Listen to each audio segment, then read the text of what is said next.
الحمد لله نحمده ونستعينه ونستغفره ونؤمن به ونتوكل عليه ونعوذ بالله من شرور أنفسنا ومن سيئات أعمالنا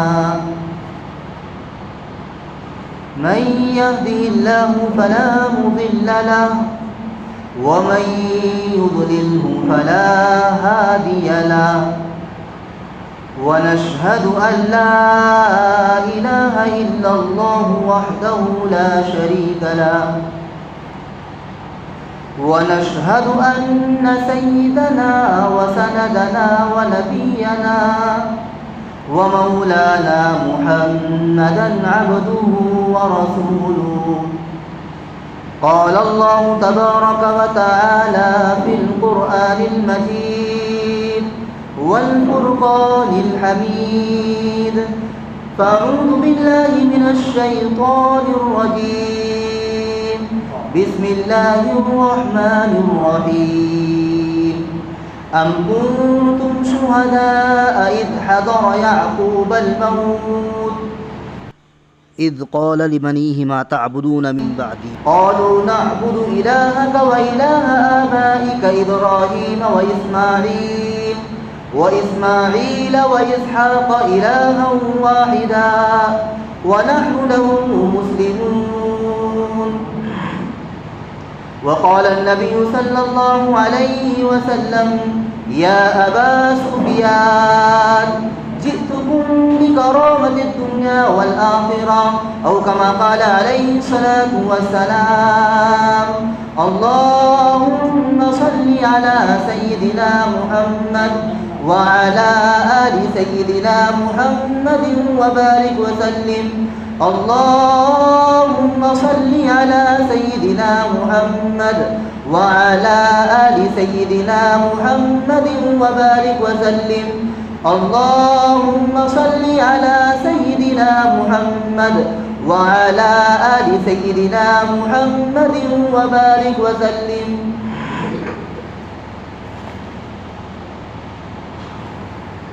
اللہ تبارک و تعالیٰ نے جو ہمیں مذہب اسلام عطا کیا ہے، یہ مذہب اسلام بڑا جامع ہے۔ مذہب اسلام کسی خارجی شے کا دخول کو برداشت نہیں کرتا، یعنی جو چیزیں بدعات یا گمراہی لائن سے ہیں یا دین میں زیادتی پیدا کرنے والی ہیں یا غلو کرنے والی چیزیں ہیں، ان کو مذہب اسلام برداشت نہیں کرتا۔ اپنے ماننے والوں کو یہ مذہب اسلام یہ سبق دیتا ہے کہ دیکھو تم کو ایک اللہ کی عبادت کرنا ہے، ایک اللہ کے احکامات کے مطابق تم کو زندگی گزارنا ہے، اللہ تبارک و تعالیٰ کے احکامات کے مطابق زندگی گزارنا، نبی کے طریقے کے مطابق زندگی گزارنا، یہ تم سب کا ایک اہم فریضہ ہے۔ اسی لیے قرآن کریم میں اللہ رب العزت نے خود ارشاد فرمایا کہ اليوم اکملت لکم دینکم واتممت علیکم نعمتی ورضیت لکم الاسلام دینا۔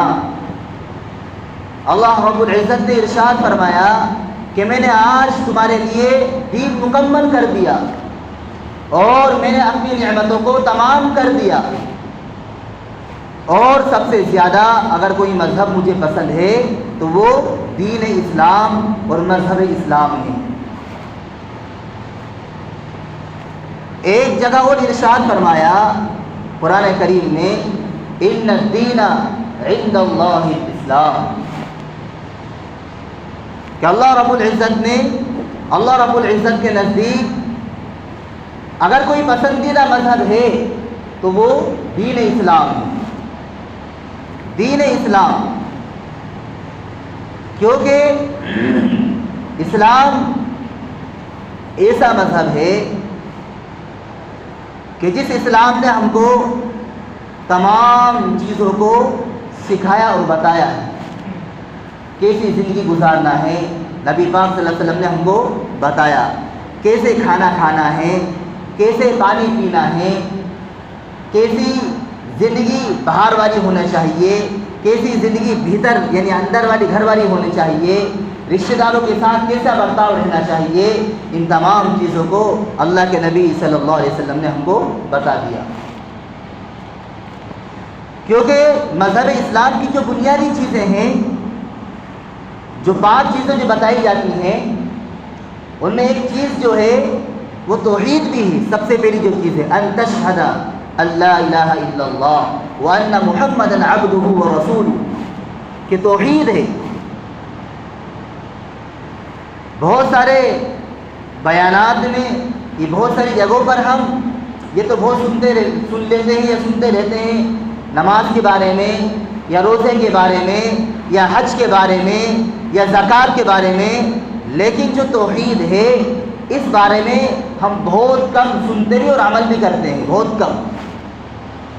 جبکہ یہ بنیادی چیز ہے توحید، اللہ کی ذات پر یقین، اللہ کی ذات پر بھروسہ، اللہ کی ذات پر توکل، بنیادی چیز ہے۔ انسان کا جتنا ایمانی پاور اور جتنا اللہ رب العزت کی ذات پر یقین ہوگا، تو آپ یقین جانیں، یہ میں اپنی طرف سے نہیں کہہ رہا ہوں بلکہ قرآن حدیث کے مطالعے سے بات کہہ رہا ہوں کہ اتنا ہی وہ اعمال پہ کھڑا ہوگا۔ آج کے دور میں بحیثیت مسلمان عقیدے ہمارے درست نہیں ہیں، صرف ایک رجسٹر ہو گیا، لکھ دیا گیا کہ ہاں یہ مسلمان ہیں۔ آج ہم اپنی اولاد کو بھی صرف اس وجہ سے ہم عقیدے نہیں پڑھاتے یا عقائد نہیں پڑھاتے کہ چلو مسلمان کے گھر میں پیدا ہوا ہے، ایمان والا ہے، ایمان والوں کے گھر میں پیدا ہوا ہے، دیندار گھرانے میں پیدا ہوا ہے، جبکہ کہا گیا کہ اپنے بچوں کو ہم اس طریقے سے دین کو سکھائیں، دین کو سمجھائیں، ان کے ایمان میں مضبوطی پیدا کریں کہ جس طریقے سے ایک غیر مسلم کو دین سمجھایا جاتا ہے، دین بتایا جاتا ہے، اس طریقے سے اپنے بچوں کو بھی ہم دین کو سکھائیں۔ عقائد ہمارے درست نہیں۔ عقیدے کے اعتبار سے، عقیدے کا کیا مطلب ہے؟ عقیدے کا مطلب یہ ہے اللہ کی ذات پر یقین، اللہ کی ذات پر بھروسہ، اللہ کی ذات پر ایمان، اللہ کے احکامات کے مطابق عمل، نبی کے طریقے کے مطابق عمل، یہ تمام چیزیں جو ہیں یہ عقائد میں سے آتی ہیں۔ انسان کا جب بھروسہ اٹھ جاتا ہے، اللہ کی ذات پر سے جب بھروسہ اٹھ جاتا ہے، انسان کا اللہ رب العزت کے جو احکامات ہیں ان کے اوپر سے جب بھروسہ اٹھ جاتا ہے، تو علماء نے لکھا ہے میرے عزیزو، ہمارے اعمال قبول نہیں ہوں گے، کیونکہ بنیادی چیز ہے توحید، اللہ کی ذات پر یقین، اللہ کو ایک ماننا، اللہ ہی عزت دینے والا ہے، اللہ ہی کے ہاتھ میں سب کچھ ہے، اللہ ہی کھلاتا ہے، اللہ ہی پلاتا ہے، اللہ ہی رلاتا ہے، اللہ ہی ہنساتا ہے، اللہ ہی کے ہاتھ قبضے قدرت میں ہر چیز ہے، یہ ہمارا یقین ہو۔ اس لیے اللہ کے نبی صلی اللہ علیہ وسلم نے صحابہ اکرام رضی اللہ تعالی اجمعین پر محنتیں کی اور ایمان کو سکھایا، ایمان کو بار بار بلوایا،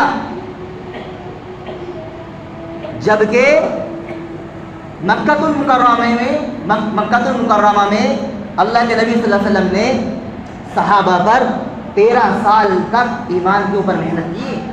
کتنے سال تک؟ 13 سال تک مسلسل صحابہ کرام رضی اللہ تعالی اجمعین پر محنت کی ہے۔ قرآن مجید کا 75% حصہ ایمان کو بیان کرتا ہے، عقائد کو بیان کرتا ہے کہ ایمان کیسا ہونا چاہیے، ایمان کون سا مطلوب ہے، اور فرما کہ 25% حصہ جو ہے قرآن کریم کا وہ مسائل کو بیان کرتا ہے، اعمال کو بیان کرتا ہے۔ اسی لیے صحابہ خود فرماتے ہیں علمنا القرآن علمنا الایمان ثم تعلمنا القرآن، کہ سب سے پہلے ہم نے ایمان کو سیکھا، ایمان کے اوپر محنت کی، ایمان کو بنایا، ایمان میں مضبوطی پیدا کی، پھر کیا ثم تعلمنا القرآن، پھر ہم کو اللہ کے نبی صلی اللہ علیہ وسلم نے قرآن سکھایا، قرآن کا علم دیا، قرآنی احکامات بتائے، اعمال کے اوپر کھڑا کیا، ہم کو اخلاق بتائے، اور بہت ساری جو چیزیں ہیں قرآنی الفاظ یاد کرائے یا قرآن کے اوپر عمل کروایا پہلے، لیکن کیا بتایا؟ ایمان بتایا، ایمان کے مطابق عمل۔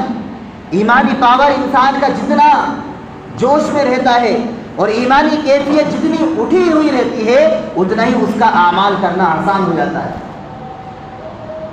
ارے غلط بول رہا ہوں؟ آج جو ہم فجر میں غائب، ظہر میں غائب، جو عصر میں غائب رہتے ہیں اس کی کیا وجہ ہے؟ ہم کو یقین نہیں ہے، ہمارا ایمانی پاور سرد پڑ چکا ہے، ہمارا ایمان کمزور ہو چکا ہے، جس کی وجہ سے آج ہمارا اعمال کرنا مشکل ہو گیا، مسجدوں سے جڑنا مشکل ہو گیا، دین کو سیکھنا مشکل ہو گیا، اللہ کے راستے میں وقت لگانا مشکل ہو گیا، قرآن کو سیکھنا مشکل ہو گیا۔ آج ہمارے جو اعمال ہیں جو کمزور ہیں، اس کی وجہ یہی ہے کہ ہمارا ایمان کمزور، ہمارے اعمال بھی کمزور۔ ایمان جتنا پاور کا ہوگا، ایمانی کیفیت جتنی اٹھی ہوئی ہوگی، اتنا ہی اللہ رب العزت کی طرف سے فیصلہ ہے کہ وہ اعمال میں جڑے گا، قرآن کو سیکھے گا، اور پھر اس کو عبادت کی لذتیں ملیں گی۔ ابھی تو ہو کیا رہا ہے؟ فجر پڑھ لی بس ہو گیا کام، جیسے ظہر پڑھ لی بس ہو گیا کام۔ اللہ اکبر! اسی لیے قرآن کریم میں کہا گیا یا ایھا الذین آمنوا ادخلوا فی السلم کافہ ولا تتبعوا خطوات الشیطان انہ لکم عدو مبین۔ اے ایمان والو، تم پورے اسلام میں داخل ہو جاؤ، تم مکمل طور پر اسلام میں داخل ہو جاؤ، اور دیکھو شیطان کے نقش قدم پر نہ چلنا، شیطان کی اتباع نہ کرنا، کیونکہ شیطان تو کھلا ہوا دشمن ہے، شیطان تو تمہارا کھلا ہوا دشمن ہے۔ شیطان تم کو روکے گا نماز پڑھنے سے، شیطان تم کو روکے گا ایمان کو بنانے کی محنت کرنے سے، شیطان تم کو غفلت میں زندگی گزارنے کے لیے کہے گا، لیکن تم اس کے نقش قدم پر نہ چلنا، شیطان کے کہنے پر جھوٹ نہ بولنا، شیطان کے وساوس کی وجہ سے تم لوگوں کو دھوکہ نہ دینا، بلکہ تم ایک اللہ کی ماننا، اللہ کے احکامات کے مطابق عمل کرنا، ایمان کو سیکھنا، ایمان کے مطابق عمل کرنا، دین کو سیکھنا، دین کے مطابق عمل کرنا، دین کو سیکھ کر دوسروں تک پہنچانا، مسجد میں وقت لگانا اور نمازوں کا اہتمام کرنا، اچھے اخلاق بنانا، میٹھی زبان بنانا، طور و طریقے سدھارنا، یہ تمام چیزیں جو ہیں ایک ایمان والوں پر اللہ رب العزت کی طرف سے ذمہ داری ہے۔ اسی لیے قرآن کریم میں کہا گیا وَمَا خَلَقْتُ الْجِنَّ وَالْإِنسَ إِلَّا لِيَعْبُدُونَ۔ اللہ تبارک و تعالیٰ نے ارشاد فرمایا کہ میں نے جنات اور انسان کو صرف اور صرف لیعبدون، عبادت کے لیے پیدا کیا ہے۔ عبادت مقصد زندگی ہے اس انسان کی، کیونکہ ہمارے بڑے بزرگوں کی زندگی اگر ہم دیکھتے ہیں، صحابہ کرام رضی اللہ تعالی اجمعین کی زندگی، تابعین کی اور تبع تابعین کی جب زندگی کو ہم دیکھتے ہیں تو پتہ چلتا ہے۔ پہلی بات تو میرے عزیزوں، نوجوانوں، بزرگوں، ہمارا سننے والا بھی مزاج نہیں رہا۔ اللہ اکبر! عصر میں جب تعلیم ہوتی ہے تو اٹھ کر چلے جاتے ہیں، ایک دو چار تھوڑے بہت بیٹھتے ہیں، فجر کی تعلیم بھی اٹھ کر چلے جاتے ہیں، اور جب جمعے کا مسئلہ آتا ہے جو 8 دن میں ایک بار سننے کے لیے ہم کو کچھ دین کی باتیں ملتی ہیں، سب سے آخر میں آتے ہیں آرام سے۔ تو دین کہاں سے آئے گا میرے عزیزوں؟ ہر جگہ اگر فنش معاملہ رہے گا اور ختم معاملہ رہے گا تو دین کا فرشتہ آ کے سکھا دے گا ہم کو۔ دین کی باتیں جب ہمارا سننے والا مزاج نہیں ہوگا، دین کی باتیں ہم نہیں سنیں گے تو ہماری عمل والی زندگی کیسے بنے گی؟ ہمارا ایمان مضبوط کیسے ہوگا؟ ہم اعمال پہ کیسے کھڑے ہوں گے؟ ہم دین کو کیسے سیکھیں گے، اس کے اوپر عمل کریں گے؟ انسان کا ذہن خود بنانا یا ارادہ کرنا یا عزائم کرنا یہ اپنے اختیار میں. اس لیے ایک شاعر کیا کہتا ہے کہ خدا نے آج تک اس قوم کی حالت نہیں بدلی, خدا نے آج تک اس قوم کی حالت نہیں بدلی نہ ہو جس کو خیال خود اپنی حالت بدلنے کا. انسان اگر نہ چاہے تو کچھ بھی نہیں ہوگا. انسان کو قدم بڑھانا پڑے گا, محنت کرنی پڑے گی, ایمان کو سیکھنا پڑے گا, قرآن کو سیکھنا پڑے گا, دین کے مطابق عمل کرنا پڑے گا. عزائم جب ہوں گے, جب انسان جب عملی اعتبار سے جب کرے گا تو اللہ رب العزت اس کو کامیابی عطا فرمائیں گے.